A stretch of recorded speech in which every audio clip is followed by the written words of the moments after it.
All right. And I will pass it to our first presenter, our legislative chair, Randy Lyon. Well, thanks very much, Leslie. It's great to be with you all this evening. I really appreciate both the presenters joining in, of course, all of our audience. I think you're going to be in for a really good discussion today. We have a great lineup of issue team leads who are here to really get into what we accomplished over the past legislative session and where we are going forward. Gary, if you could switch to the next slide. I'll talk briefly about the agenda. First, Chris Sticks is going to talk about the clean energy area, and he may be joined by Josh for a little bit of that, but Chris may end up handling it totally solo. Josh is here. The next on transportation, Lindsay will be handling that, and also Jane Lyons-Rader will be joining in on that as well. Then we have a special treat for you. Martha has recorded a video about what zero waste has accomplished because she got invited to a kind of an important networking opportunity in the zero waste area this evening. So she couldn't be in two places at once. So she's got a really nice video for you on that. Then Marie Laporte will talk about biodiversity and natural places, which had some nice successes this year. And then Rich Norling will talk about voting, which is on the front page right now in terms of what the Supreme Court has just decided. And then finally, Beth will talk about kind of opportunities for participation and ways to convince your legislator. And then at the very end, we'll do questions and answers. And so what we're going to suggest is that if people have questions as the presentations go on, put them in the chat. So we're not going to stop the presentations and pause them, but rather put it in the chat. Leslie's going to be keeping track of them, and we'll group them in a reasonable order, and then we'll have a good question and answer session. Just to set the context, though, I guess just to say a few words. This was a challenging legislative session. You would think with a Democratic supermajority in the legislature and a Democratic governor that we would have had, maybe a relatively easy session, but we didn't. There were concerns about affordability. There was, the upcoming election for all the elected officials at the state level in Maryland was on officials' minds. And so it was a challenging session, but we had, frankly, and of course I'm biased, but we had a tremendous impact. And we're going to start out talking about clean energy. Our team, led by Chris, did some real thought leadership in that area that really helped set the agenda for what was discussed in clean energy areas. And we accomplished real legislative achievements there. Same thing in transportation. What Lindsay has been working on with the Transportation and Climate Alignment Act was a really important piece of legislation. And again, it really set the tone. It was coming from our team and actually from our partner organization, and we're super glad that our partner there has now joined our team officially with Casey Hunter. And then finally, zero waste, the bottle bill model. That's something that Martha has been leading. Biodiversity and natural places, Marie and her team have done a great job setting the agenda. And finally, in voting, Rich has been working great with colleagues. So let me stop there and turn it over to Chris. And I'm going to I'll be here in the background. But again, I really want to thank the issue team leads, all the people that participated. We had 90 separate bills that we testified on, and 120 when you count the House and Senate versions. So that's a lot of activity, but that's not even the biggest impact we had. The biggest impact was through the thought leadership and the really pushing on the major priorities, which you're going to hear from these leads. So with that, Chris, on to you. All right. Can you see me? We can see you, Chris, and hear you. Okay. I'm Chris Sticks, chair of the building subcommittee at the Maryland chapter and a longtime advocate for building electrification. One of 3 Maryland chapter priority issues this year is to advance environmental quality through the state's budget, particularly the Strategic Energy Investment Fund, or the SEIF.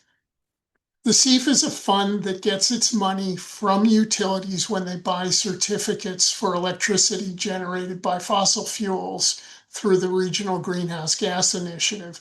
And it gets funds called alternative compliance payments when they don't buy enough renewables. It generates 500 to 600 million per year and is one of two large sources of energy efficiency and renewable energy funds, along with the Empower program, which I'll address after the SEIF. Our goal was to protect the SEIF from being diverted from its dedicated purposes for clean energy, bill support, and energy efficiency. We were successful in getting the budget to allocate $73 million for heat pumps for low-income families from the SEIF through the budget process. The heat pump proposal flowed directly from a Sierra Club and Center for Progressive Reform study that showed that users of electric resistance heat and delivered fuels could save upfront costs through some experiments, and they could save $1,500 to $2,000 per year per household by converting to heat pumps. Josh deserves a lot of credit for raising the funds for the study. He built a significant coalition in favor of the proposals and met with legislators and members of the administration. The coalition includes Action in Montgomery, a part of the Just Power Alliance, Interfaith Power and Light, and the League of Conservation Voters, along with other advocates, and they all deserve a lot of credit. We had daily calls with Action in Montgomery. The budget hearings for the SEIF are usually sleepy affairs with few advocates testifying in a pretty empty room. Action in Montgomery brought about 40 people to the Senate budget and taxation hearing. One person told the story of their high heat bills and the impact gas heating and stoves were having on air quality and respiratory health. She had tested over 100 homes, and the legislators were surprised by their stories. In addition, Sierra Club advocated at lobby night and delivered 900 calls and emails from Sierra Club platforms to key legislators. And digital ads in key legislative districts generated 846,000 impressions. You can see examples of the digital ads on the slide. Next slide, please.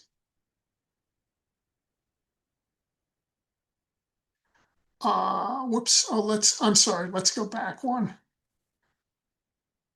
The result was $73 million allocated to heat pumps for low-income families and stable budgets for key state agencies, departments including Environment, Natural Resources, and Agriculture, along with the Maryland Energy Administration.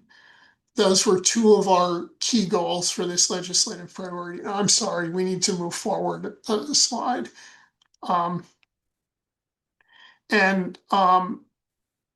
You can see the kind of, in the picture here, you can see the kind of coalition that we built and members of that coalition. In other parts of the SEIF budget, $392 million was diverted to meet state budget deficits and lower Empower bills. Fortunately, our advocacy supported a record $400 million that was set aside for energy efficiency and renewable energy, particularly solar. But with 2 years of diversions to meet budget deficits and lower bills, the fund balances are significantly depleted at this point.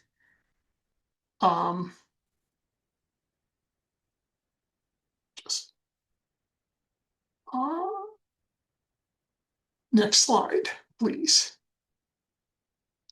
Another significant effort was focused on limiting cuts to the other major source of energy efficiency investments in greenhouse gas savings in Maryland, the Empower program. The legislative leadership and the governor wanted to show a tangible reduction in electricity bills of $150 per household. And since Empower shows up as a separate line item on utility bills, it is tangible. The $150 that was diverted to reducing the Empower charge amounted to a 44% cut in this energy efficiency program. Some legislators wanted to eliminate it altogether. Late one week during the session, legislators proposed counting solar investment towards meeting the Empower savings targets. That would have eliminated the program. Sierra Club responded immediately and delivered analysis and some 3,300 calls and emails to limit the damage to 44%. These cuts are for a program that delivers over $2 in savings for each dollar invested. And the savings are not just for users of the program, but for all households, because Empower reduces the generating capacity needed. Over 17 years, Empower has reduced generating capacity needed by the equivalent of 2 Calvert Cliff plants. This reduced capacity is capacity that all electric users pay for. As a result, the 44% cuts will raise overall bills. These cuts should be reversed under the bill that was passed by the mid-2030s.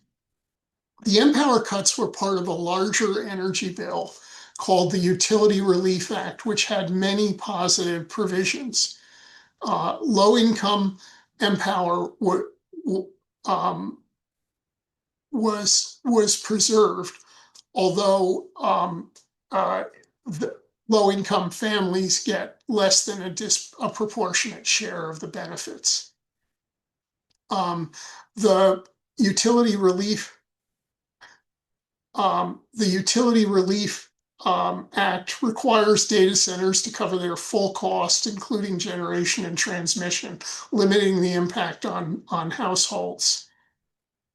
The Relief Act limits the ability of utilities to bill customers for additional unbudgeted cost increases in multi-year rate plans. It authorizes portable and balcony solar.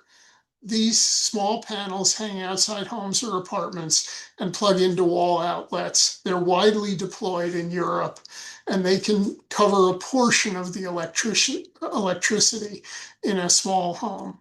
Balcony solar enables more Maryland households to get bill reducing and climate benefits of solar. Maryland is the third state to approve balcony solar. The Relief Act also speeds the permitting of new rooftop solar.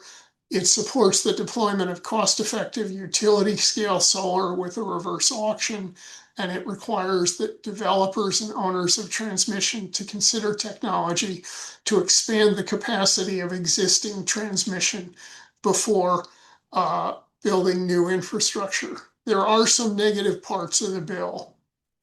It agreed to fund 15% cost overruns on new nuclear generating plants, and it requires a study to identify 50 sites for new power plants in Maryland. There are many additional provisions in the Act. I can't cover them all. Next slide, please. But what did we learn? We learned that a strong coalition can achieve significant wins even in a tough pre-election environment. AIM, the Sierra Club, League of Conservation Voters, and others protected a significant portion of the SEIF and will bring heat pumps to many Marylanders. We learned that we need to modify our message without giving up on our priorities. Focusing on bill savings for low-income families worked this year, while contributing to market transformation and to deployment of climate-friendly heat pumps.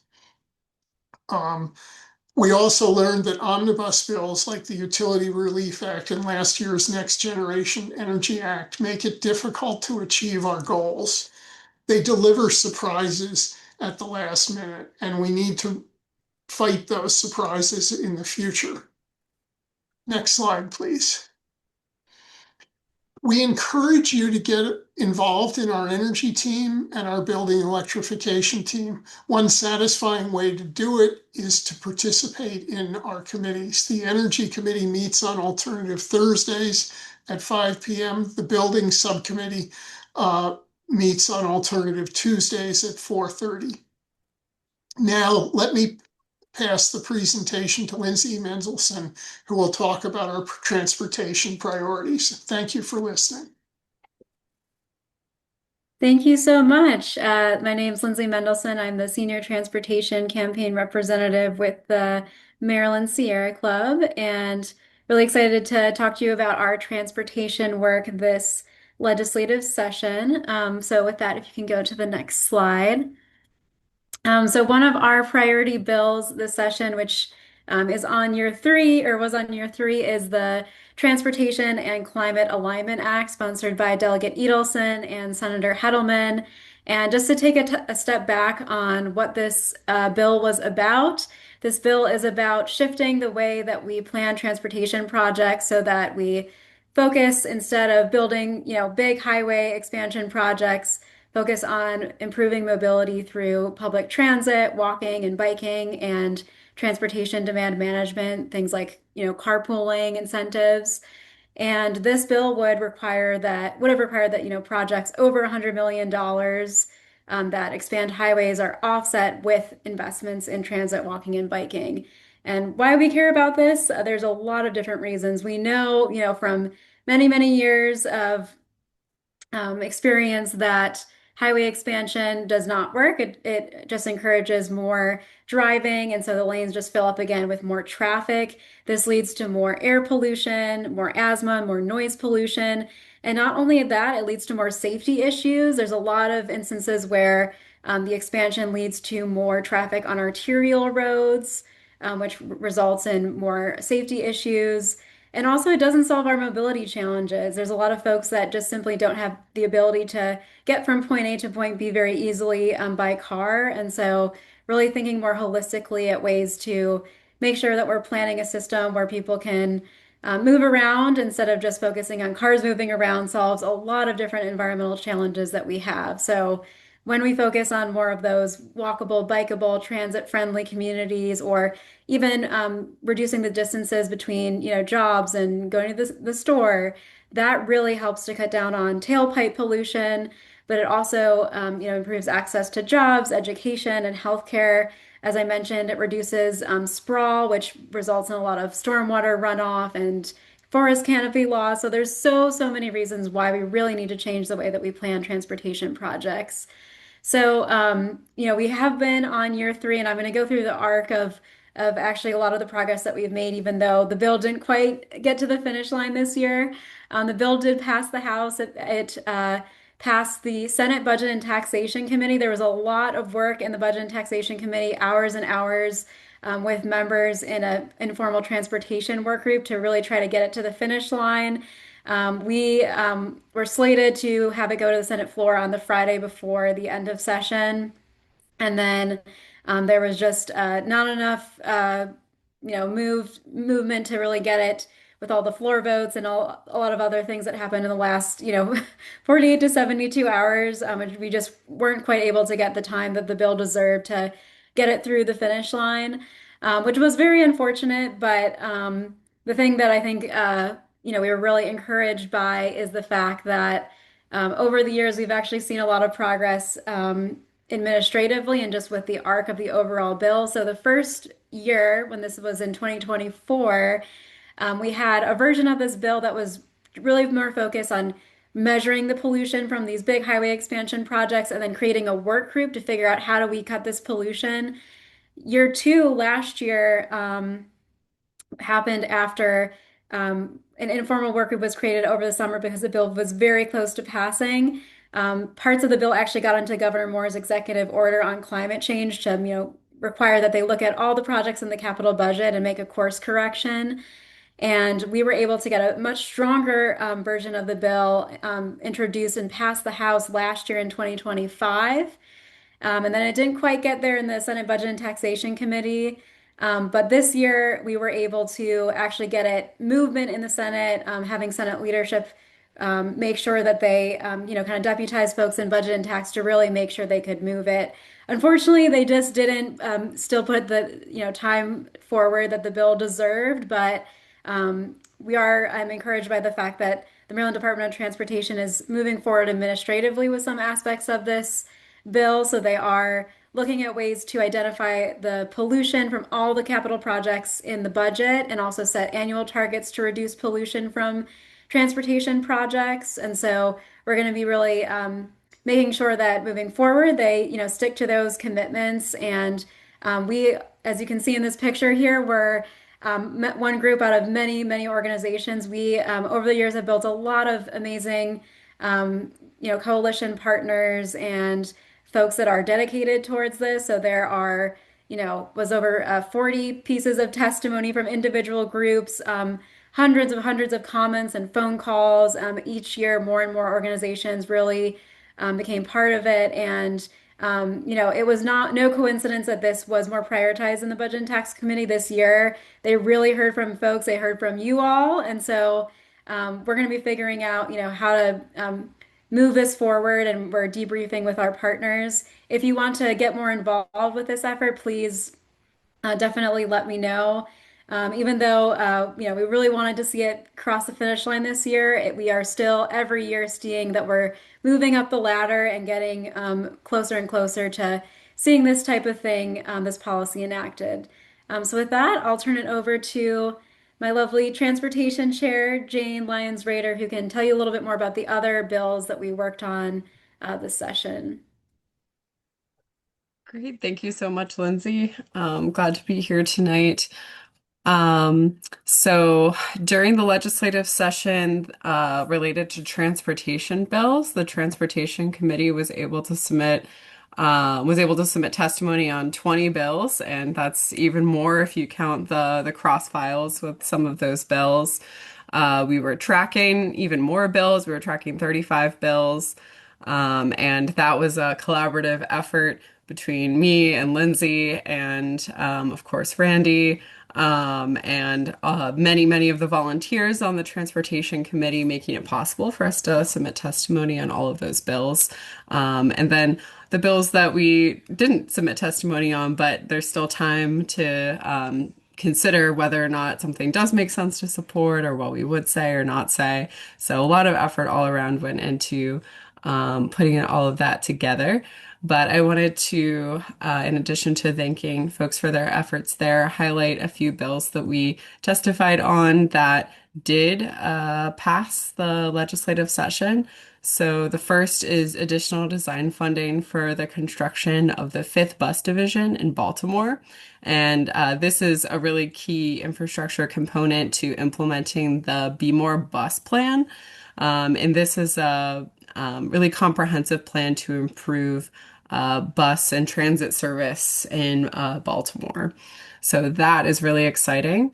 And then there's also HB 894, which promotes transit-oriented development near rail stations. This was one of 3 bills that were a part of Governor Moore's housing package. And on the Transportation Committee, we recognize that transportation is inextricably linked with both land use and housing to create places that are sustainable for people to live. So this was exciting to see move forward. So that way we will have more people living close to rail stations. This essentially allows MDOT to have more flexibility on land near state-owned rail stations, so MARC stations, for example. And will hopefully incentivize more development to happen near those areas so that there will be more people living near rail stations to ride MARC and ride other modes of transit. And then lastly is HB 405, which reduces barriers to electric vehicle charging in common areas of condos and homes that belong to a homeowners association. So this is an exciting bill that will make sure that there's more equitable access to EV charging. And with that, I will throw it back to Lindsay to talk about how you can get involved with the Transportation Committee. Thanks so much. So we would love for you to, if you're not already part of the Transportation Committee, to join the committee. Even if you're not able to make our monthly meetings, we have a lot of different events and activities and ways to take action. We do have monthly meetings, 7 p.m. virtually once a month, and it's usually the first Monday of the month. So I can put my email on the chat and or you should be able to find it on our Maryland Sierra Club calendar. We also, as I mentioned, the Transportation Climate Alignment Act, which is one of our key efforts that we're working on. We have meetings with coalition partners on Tuesdays at 10 a.m. So welcome to join that as well to kind of debrief what happened and figure out how we're going to advance this moving forward. And then over the summer, we're going to be collecting input on what transportation goals and issues we should be working on for the next year. So we would absolutely love to hear from you if you're really excited about a effort that your community is engaged in, or you just have some overall input on the campaigns that we're currently working on. We would love to hear all that information from you as we think ahead to this upcoming year. There's a lot of other ways you can get involved. There's last year we had transit to trails hikes, and which are accessible hikes that you can take on by public transit, and we usually connect those to our transportation campaign. So if you're interested in planning one of those, let me know. But there's a lot of different ways, from online to offline activities, whether it's planning events, researching, writing testimony, you name it. There's a place for you no matter what you're interested in. So you can see my email there as well as Jane's email. Please contact us if you want to get more involved. And with that, I'm going to turn it over to, I know Martha Ainsworth has a presentation on the zero waste efforts this year, so I'll turn it over to Gary to share that.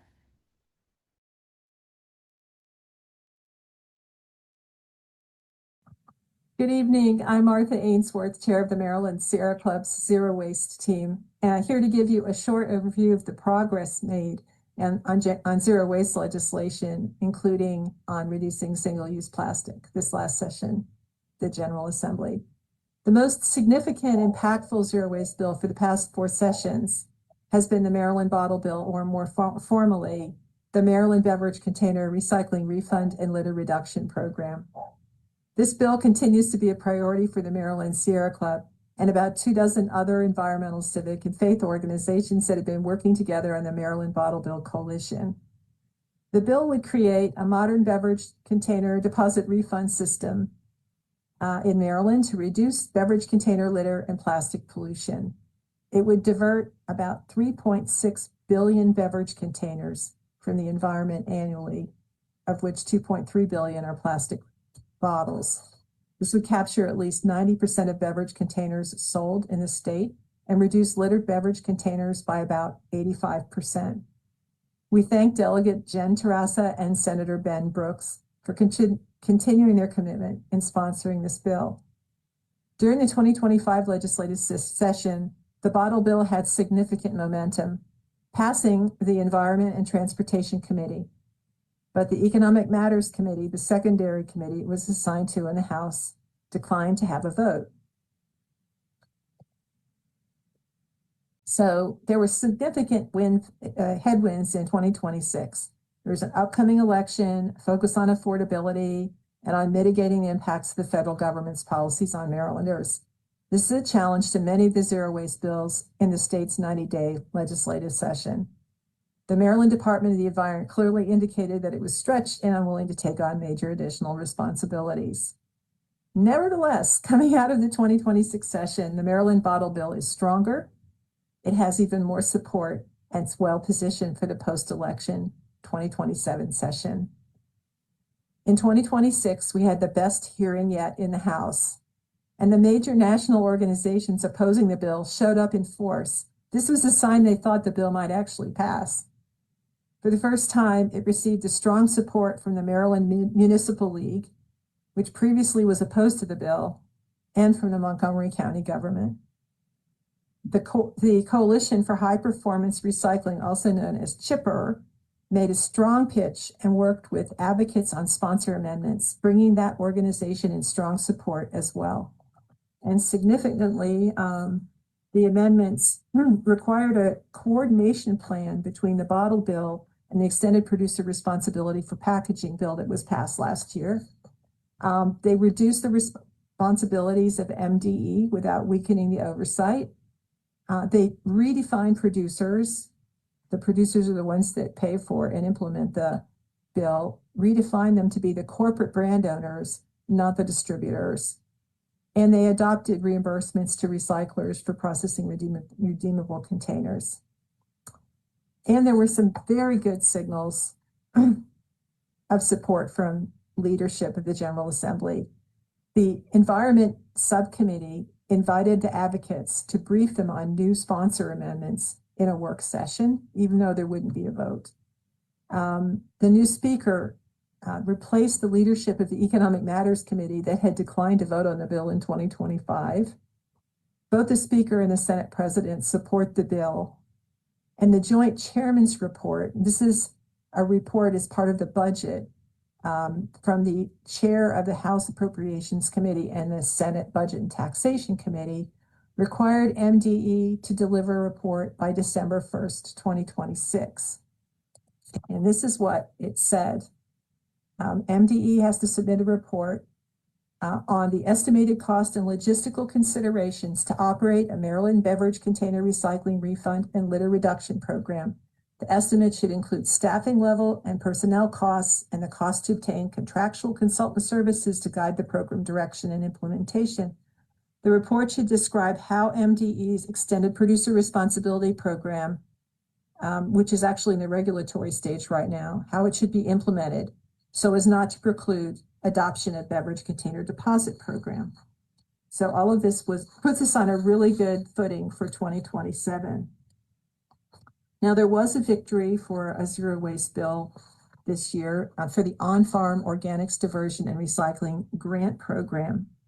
This was a small but important victory on composting. And by diverting organics from landfills, this bill will preserve landfill space and reduce methane emissions. It'll set up a grant program in the Department of Agriculture to award grants to eligible entities to develop and implement on-farm organics recycling, compost use, wasted food prevention, and food rescue. It requires, and this is very important, it requires the governor to include the annual budget an appropriation of $250,000 for the program. Now, there were also several significant zero waste bills that got a hearing but did not reach the finish line this year. Some of them even passed a chamber in 2025. We expect several of these to be resubmitted in 2027 and passed after the election. So we have the ban on plastic six-pack rings. This was the first year for that bill, Delegate Schindler. The prohibition of chemical conversion of plastic, which is chemical recycling. That one did not advance. Mattress stewardship program. It passed the House last year, but did not get a vote in the Senate. The electronic device producer responsibility program also only got a hearing this year. These last two bullets are both programs that require the producers to pay for the end of life of their products, not taxpayers, but yet they did not advance. But next year, I think they've got a good chance. Also, they passed the House, but not the Senate, the collection and disposal of yard waste at state buildings and highways, and food labeling requirements. This has to do with use by, best by, sell by dates on food labels, making it clear what they mean. So let me just finish by celebrating the launch this year of the Maryland Paint Stewardship Program that was passed in 2024 and went into effect in April. Paint Care is a nonprofit representing all manufacturers that sell paint in the state. It set up 123 drop-off sites throughout the state where the public can conveniently take leftover architectural paint, that's house paint, for donation, recycling, and proper disposal. It's financed by a small fee assessed on paint at the time of purchase. Learn more about this program that requires extended producer responsibility for producers of architectural paint to reduce waste, increase reuse and recycling, and save money for local governments. And in particular, you should take a look here at this link for finding a drop-off location near you. And we'll have somebody put this in the chat, but all you have to do is is put in your zip code, and it will show you on a map where all the closest places are.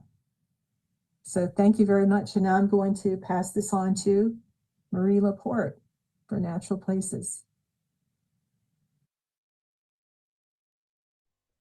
Well, if Martha were here, I would thank her. As you said, I'm Marie Laporte. I'm the new chair for the Biodiversity and Natural Places team. For a couple of years, we did not have a leader, as Lily Fountain had done a wonderful job but retired. So there were three of us, Michael Wilpers, Judy Fulton, and I, who were writing testimony under Randy's guidance, trying to fill the gap. But we now have a full team and we've been reinstated, and we're really excited about the work that we're doing. And we're still gathering steam. So if anybody has an interest in joining us, I put my email and information about our meetings in the chat, and you're welcome to reach out to me. Next slide. So we did have some wins. I try to focus on the good things. Sometimes it can be a little hard. So our group testified on about 15 different issues, and one of them was program Open Space. So program Open Space, for those of you who are not familiar with the program, when people buy and sell homes in Maryland, there's a modest fee that is charged at the point of sale. Both the buyers and the sellers, it's a 0.5% that's split between the two of them. If it's a first-time buyer, they don't pay anything, and it's still just a 0.25% for the seller. And this contributes a great deal of money into a pot that is supposed to be used for us to acquire natural spaces, to give, it's sort of like you're doing all this development, and so as an offset, you want to have parkland and natural spaces and heritage sites for people. And it is a wonderful program. Unfortunately, because it generates a lot of money, and this, as Chris outlined, it was a very challenging budget year. It's also, something for people to rate. And it's not just this administration. This has been going on for quite some time, probably about 20 years, that it's been rated by different administrations. So we were fortunate that it wasn't rated more than what we were expecting, and it ended up a little bit better than what we expected. But we hope that at some point in time, we will be able to enforce a moratorium on this, because it's kind of a promise. You're paying this fee, and your expectation is it's going to go to a certain thing, but then it's used for all different things in the budget.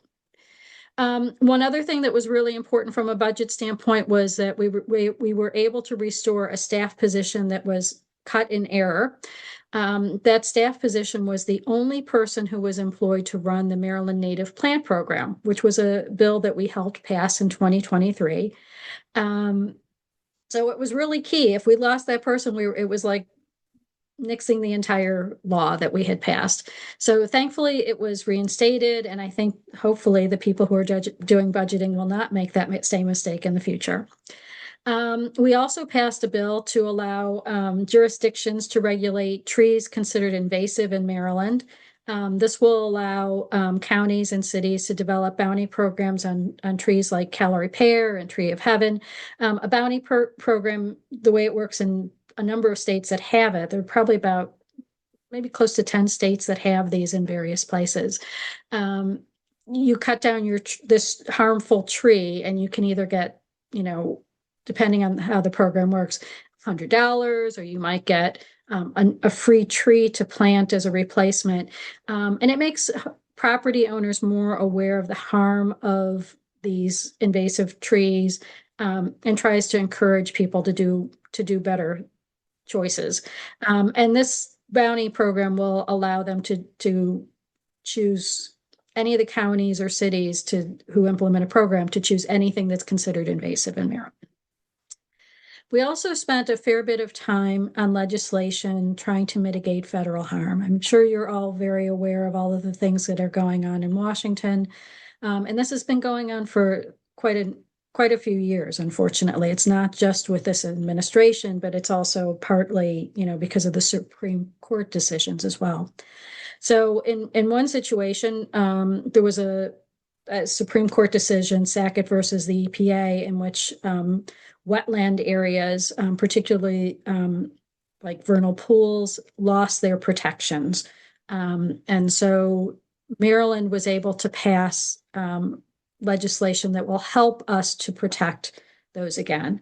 Obviously, we're just a small state, and we're just one of many states. So the harm that is being done at the federal level is really hard to make up for in the 50 states. We also passed legislation to help protect the Beltsville Agricultural Research Center, which we call BARC, and the Patuxent Research Refuge from development.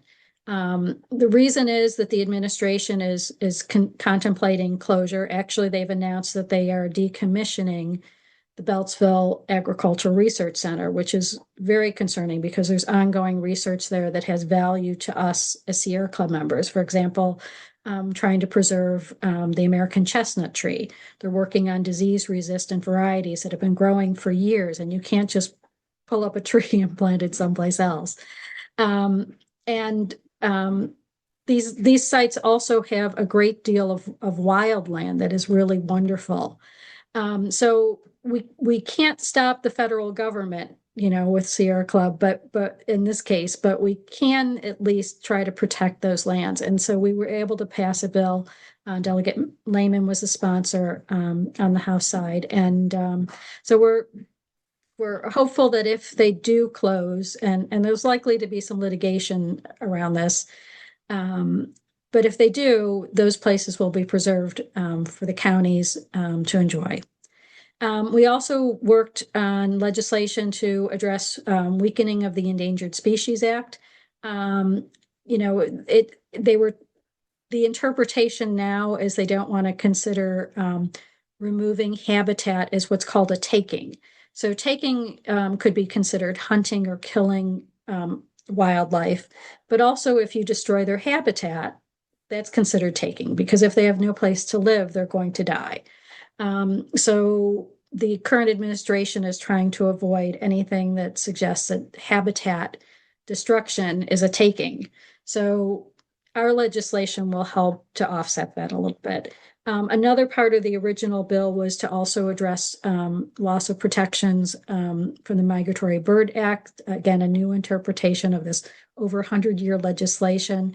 That work was not included in the final bill, so there's more to be done there. Next. So some other areas where the fight continues. Pesticide legislation. So it's obviously, you all know, your Sierra Club members, there's a lot of pesticides out there.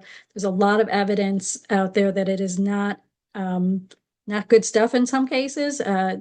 You've probably been hearing about the Monsanto case, which has been in the news lately. There are all sorts of different issues. HB 91 was trying to limit the neonicotinoids.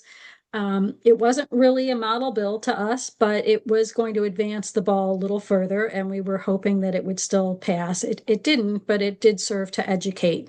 So we're going to continue to follow what other states and countries are doing and hopefully get a better bill and keep working on it until we do get something better passed. Another area for us is gasoline-powered lawn equipment. This kind of crosses into energy and natural spaces. You may be aware that, they are highly polluting, but perhaps not that they actually put out more air pollution than cars in our state, which I think is absolutely stunning. It's harmful to everybody. And here in Maryland, we have air quality that fails to meet federally mandated standards. And in Baltimore County, where I live, the American Lung Association rates us as an F, and Hartford as well, for air quality. So, it's particularly concerning that we are continuing to pollute in such a way, especially when we have such terrible air quality. And it's terrible for the workers who are breathing in these pollutants. It's, if you're wearing a gas leaf blower on your back, that's putting out 23 times the carbon monoxide as a Ford pickup truck tailpipe. So imagine breathing that in just a couple feet from your face. And they're also, very detrimental from a noise standpoint. In the photo that I've used here, the worker actually does have hearing protection, but it's almost impossible to find workers who have these kinds of hearing protection provided to them. So our bill that we were working on was trying to get the state to have a lead by example bill, which was to transition just their electric leaf blowers just on state-owned property, state parks, college campuses, state hospitals, et cetera. And unfortunately, we didn't get it out of committee, but we're going to keep working to educate. And eventually, this is going to happen. It will happen. The market is moving that way, and we're going to keep banging the drum. Another area that is really important to us is addressing stormwater and stream restorations. So this particular bill was a very good bill to focus more on mitigating stormwater and then reduce the harmful stream restorations. The photo in the lower right-hand side is a picture of something that happened at the University of Maryland, Baltimore County campus. There was a stream that was very good. It actually had a lot of trees next to it.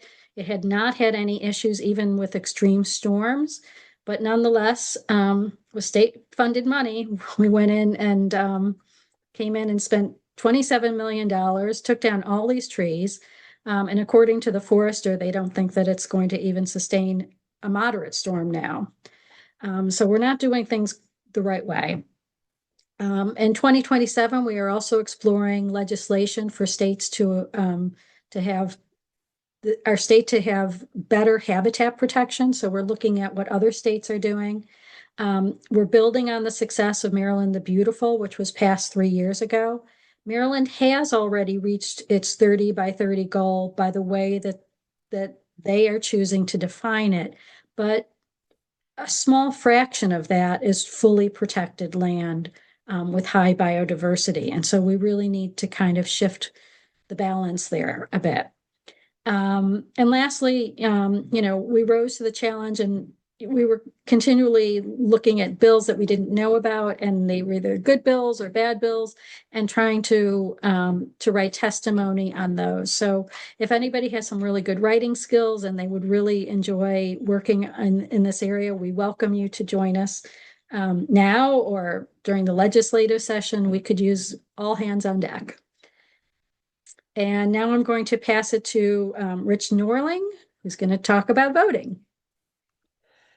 Hi, folks. Rich Norling. I lead our voting and democracy team at the Sierra Club. And when people ask, why is the Sierra Club engaging in voting and democracy work? My answer is because we are one of the nation's largest grassroots organizations. And if grassroots people lose their ability to participate and influence government, then we're a lost cause. So we had 8 bills that we supported this year. We had 3 of them actually passed and got to the governor's desk. One of them was signed yesterday into law. And the 4th one was a near miss. The Senate ran out of time. Actually, during the middle of the day, Senate President Ferguson commented from the podium, from the rostrum, that they were running about 2 hours behind where he hoped they would have been. So a number of bills didn't make it because they just ran out of time before midnight. So 2 of the bills that went to the governor's desk, one of them, let's see how to describe this. In Maryland, persons convicted of a felony are not allowed to vote while they are incarcerated. When they are released from jail, they do get their right to vote back, but getting their voter registration restored was a big problem.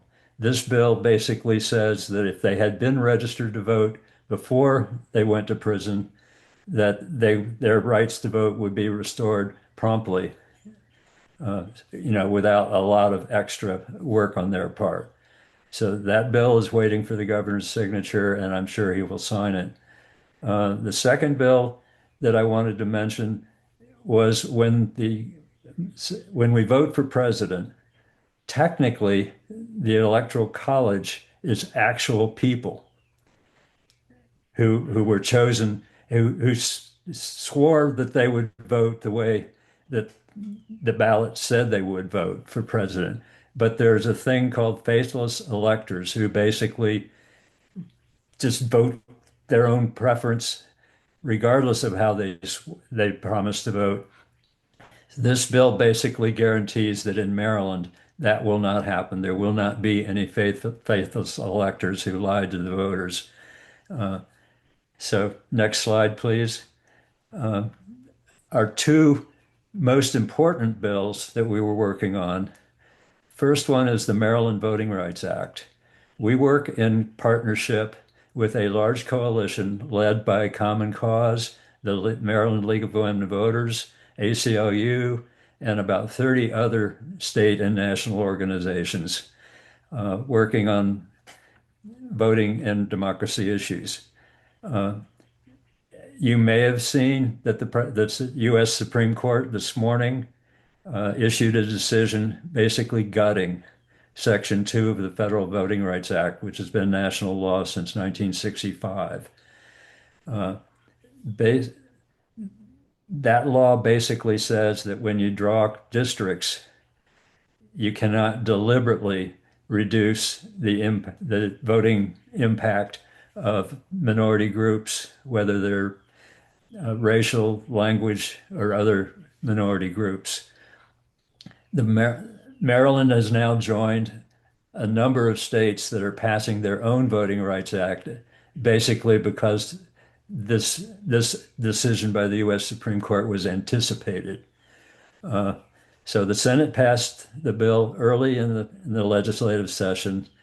The House did not act on the bill until the last Friday of the session. On Saturday morning, the House had over 2 hours of debate. It was almost 3 hours, complete debate. 6 amendments trying to gut the bill were defeated. Every member of the House had a chance for full participation and to express their views, pro or con. The House had adopted a small amendment to the bill. So now we get into the logistics of what happens late in the session when the House and Senate have different versions of a bill. The Senate did not want to agree to the House amendments.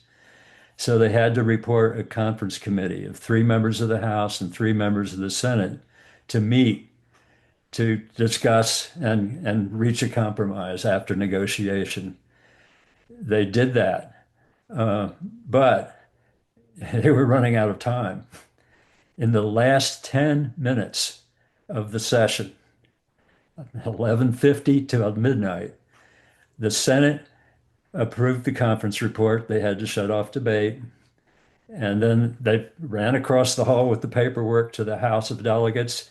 And the House of Delegates, with 3 minutes left in the session, had to move the previous question, close debate. And yes, the minority was screaming bloody murder, but they had had their full ability to debate and comment on Saturday. Anyway, the bill did pass, basically because the leadership of the Senate and the House put a high priority on it.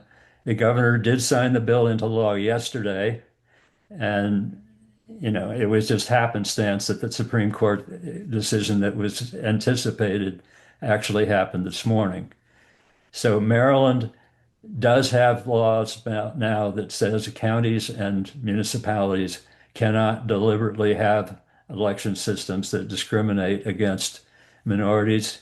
There are some cases likely in Maryland under that law, and hopefully that's a great victory for our entire coalition. Next slide, please. The near miss was our second highest priority bill in the voting arena. Special elections to fill vacancies in General Assembly seats that occurred during the first year of the 4-year term. There have been a number of cases, particularly when a new governor comes into office, they tend to look to the legislators as possible cabinet members, to head up administrative departments in the state. When that happens, the party committee of the party that the previous member who was just uh, removed from the General Assembly nominates a person and the governor appoints them. And they can serve the entire 4 years of the term under the current Constitution. So this legislation would basically say that if the vacancy occurs early in the session, early in the term, that there will be a special election. So the appointed person only serves until the presidential election elects their replacement. So the cost is negligible because an election is already happening. Uh, the House passed, the Senate has passed this bill for 4 years in a row now. The House had resisted uh, under the previous subcommittee chair. The Speaker's reorganization of the House of Delegates actually created a new subcommittee chair for the elections subcommittee who has been much more active. It's been focused on elections. The House, unfortunately, passed the Senate bill with a damaging amendment. Totally unrelated subject related to the fight between the Senate and the House about congressional redistricting. So the Senate was not going to accept that at all. Monday morning, the very last day of the session, the House passed the House version of that bill out of committee. It didn't get past third reader from the House and sent over to the Senate until after dinner time on Monday. So this is definitely a case where they just ran out of time. So that was not passed, but both the Senate and the House had passed clean versions of the bill. They just didn't get a single bill passed by both of them and sent to the governor. So it's very optimistic for the future, but it's unfortunately a loss for this year. And because it's a constitutional amendment, it'll be 2 years before it gets on the ballot, even if the legislature does pass it. So we do have a small team that works on voting and democracy issues. And if you're interested in joining us, please let me know. And I will pass it on to Beth Jarrett, who will talk about some tips for convincing your legislators. And I believe there may also be a poll that's put up on the screen now. Thanks, Rich. So I'm going to give everybody a couple minutes to fill out this poll. What issues did you engage in this session?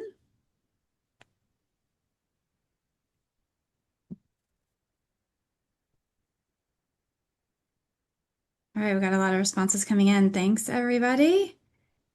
Looks pretty even across our issues: TCA, bottle bill, clean energy, voting, and biodiversity. Still coming in. Okay, so it looks like clean energy was the winner. And bottle bill, TCA, close seconds. And then voting and biodiversity came in at the bottom. So we're going to talk a little bit about how you can get involved. You may be, most of you on this call probably got involved in some way. You may be wondering how else you can get involved. You may be talking to neighbors or coworkers or family members who want to know what they can do to get involved and how they can help next session. So let's talk a little bit about that. It depends on how much time you have. There are things you can do quickly. There are things that take more time. So, Gary, can you go to the next slide, please? You can call your delegate's office. This does not take very much time. You can look up their phone number, ask us for the phone number, and give them a call. Most of the time, the staffer will answer the phone. They'll ask you your name, and your address, and you can give them just a couple of sentences on why you feel this bill is important, or anything else that you're feeling about our issues and things that you would like them to do throughout the session. So it's quick, it's easy, and it's very effective. Number two, you could stop by your legislator's office. So we also have events down in Annapolis. So if you happen to find yourself down in Annapolis for a rally or press conference, stop by your legislator's office. They want to hear from you. And again, you may end up talking to the staffer and not directly to the legislator. But that's okay because the message gets through and they absolutely do want to hear from their constituents. So drop them a line, maybe bring them a couple cookies, and they'll want to hear what you have to say. Um, as I mentioned, we also have events. So, very first day of the session, we have calendar drop. I saw a lot of you there on day one passing out calendars to the legislators. They're always happy to see us. They love those calendars. So, it's a great way to show your face, plug the Sierra Club. Last day of the session as well, we go down and send thank you notes to the legislators that helped us out through the session. So there are rallies, there are different events that we have down in Annapolis. So if you have a little bit more time, pop on down to Annapolis and get a little FaceTime with your legislator. Thirdly, you can email your legislator. There's a couple different ways to do that. Action alerts. Super easy. Fill in your name, send it along. It takes 1 minute. You can also personalize the action alert. You can also send an email from your own personal email address. So, in order of their persuasiveness, action alerts, personalized emails, but that also takes longer time. So, depending on how much time you have, they all are effective and they all get looked at and they all get logged as well by your legislator. Gary, next slide. Okay, so let's keep the pressure going. Session is officially over, but we have opportunities to keep that pressure on. This is an election year, so please make sure that those elected officials know that these issues are important to you. They want to get reelected, so let them know you are a voter and let them know what issues are important to you.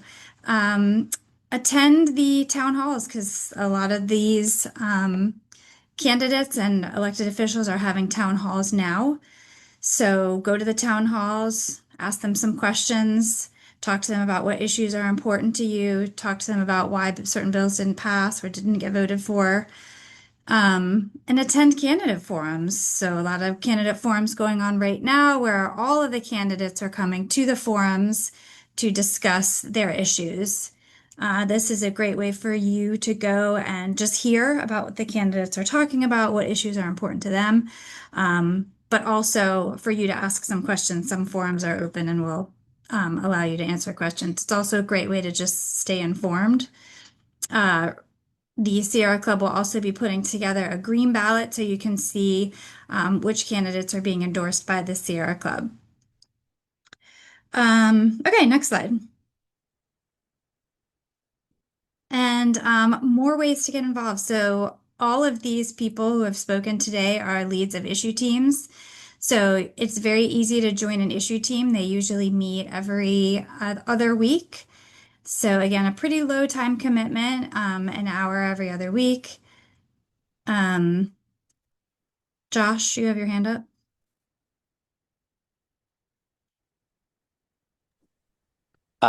So sorry, I was gonna jump in when you finished. Hey everybody, Josh Tolka, I'm the Maryland chapter director. I just wanted to follow up on the previous slide that Beth was on. How do you find out what event your elected official is actually putting on?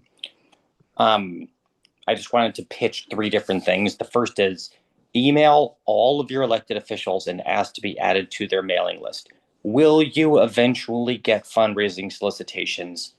Probably. But what you'll also get is all of the information about their upcoming events that they want you to come to. Secondly, look them up on Facebook and Instagram, particularly Facebook. All of these electeds promote their speaking opportunities. Katie Fry Hester just posted information about something she's doing in Howard County. Be careful. Now my entire Facebook feed is basically 100% elected officials trying to get you to come to their town halls and other stuff like that. But you have to very deliberately put yourself in their information stream. So a commitment to try to do it is good, but it's usually not on their websites. You got to sign up for their email list and you got to friend them on Facebook. It's also a great way to sort of see how they're talking about issues. So ditto to what Beth said about following up at their town halls, but if you're trying to find them, those are the top two recommendations: Facebook and get on their email list. And Beth, thank you for jumping to me. That was a courtesy. I did not actually mean to interrupt you, but since you called them. No worries. Yeah, no, that was great. Okay, so join an issue team. That's a great way to get involved and make impact. You can also volunteer to write testimony. You can help write testimony because Sierra Club, we're always down in Annapolis testifying for our priority bills. So we need a lot of people to help with writing that testimony. We're also looking for volunteers to join our grassroots and communications team. So this team meets weekly on Tuesdays, bi-weekly some parts of the year, weekly during session, and we talk about different strategies that we'll use, including text banking, phone banking, social media, email blasts, social media, different ways to get our message across. So it's a fun way to get involved. It's a fun way to make an impact as well. So we cross over all of the issue teams, figuring out how to get to our members and how to make the most impact. So you can reach out to me if you would like to get involved in that team, or if you would like to get involved in any other ways. We would also love for everybody to come to our legislative appreciation party on Sunday in Hyattsville. It will be at our fave restaurant, Busboys and Poets.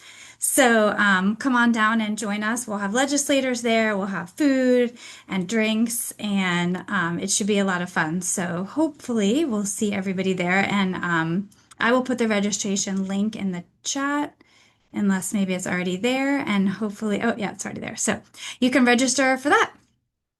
And with that, I will turn it back over to Leslie.